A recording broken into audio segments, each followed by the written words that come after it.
بسم الله الرحمن الرحيم والذاريات ذروا فالحاملات وقرا فالجاريات يسرا فالمقسمات أمرا إنما توعدون لصادق وإن الدين لواقع والسماء ذات الحبك إنكم لفي قول مختلف يؤفك عنه من أفك قتل الخراصون الذين هم في غمرة ساهون يسألون أيان يوم الدين يوم هم على النار يفتنون ذوقوا فتنتكم هذا الذي كنتم به تستعجلون إن المتقين في جنات وعيون آخذين ما آتاهم ربهم إنهم كانوا قبل ذلك محسنين كانوا قليلا من الليل ما يهجعون وبالأسحار هم يستغفرون وفي أموالهم حق للسائل والمحروم وفي الأرض آيات للموقنين وفي أنفسكم أفلا تبصرون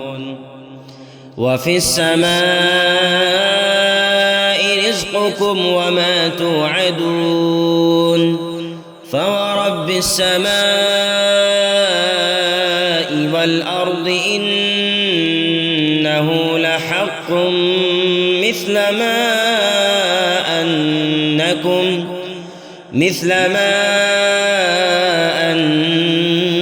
أنكم تنطقون هل أتاك حديث ضيف إبراهيم المكرمين إذ دخلوا عليه فقالوا سلاما قال سلام قوم منكرون فراغ إلى أهله فجاء بعجل سمين فقربه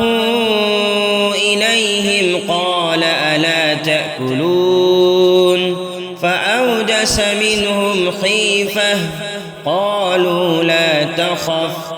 وبشروه بغلام عليم فأقبلت امرأته في صرة فصكت وجهها وقالت عجوز عقيم قالوا كذلك قال ربك إنه هو الحكيم العليم قال فما خطبكم أيها المرسلون قالوا إنا أرسلنا إلى قوم مجرمين لنرسل عليهم حجارة من طين مسومة عند ربك للمسرفين فأخرجنا من كان فيها من المؤمنين فما وجدنا فيها غير بيت من المسلمين وتركنا فيها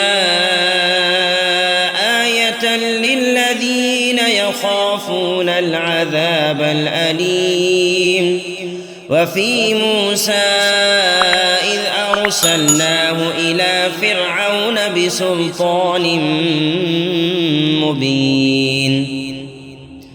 فتولى بركنه وقال ساحر أو مجنون فأخذناه وجنوده فنبذناهم في اليم وهو مليم وفي عاد إذ أرسلنا عليهم الريح العقيم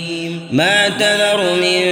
شيء أتت عليه إلا جعلته كالرميم وفي ثمود إذ قيل لهم تمتعوا حتى حين فعتوا عن أمر ربهم فأخذتهم الصاعقة وهم ينظرون فما استطاعوا من قيام وما كانوا منتصرين وقوم نوح من قبل إنهم كانوا قوما فاسقين والسماء بنيناها بأيد وإنا لموسعون والأرض فرشناها فنعم الماهدون ومن كل شيء خلقنا زوجين لعلكم تذكرون ففروا إلى الله إني لكم منه نذير مبين ولا تجعلوا مع الله إلها آخر إني لكم منه نذير مبين كذلك ما أتى الذين من قبلهم من رسول إلا قالوا ساحر أو مجنون أتواصوا به بل هم قوم طاغون فتول عنهم فما أنت بملوم وذكر فإن الذكرى تنفع المؤمنين وما خلقت الجن والإنس إلا ليعبدون ما أريد منهم من رزق وما أريد أن يطعمون إن الله هو الرزاق ذو القوة المتين فإن للذين ظلموا ذنوبا مثل ذنوب أصحابهم فلا يستعجلون فويل للذين كفروا من يومهم الذي يوعدون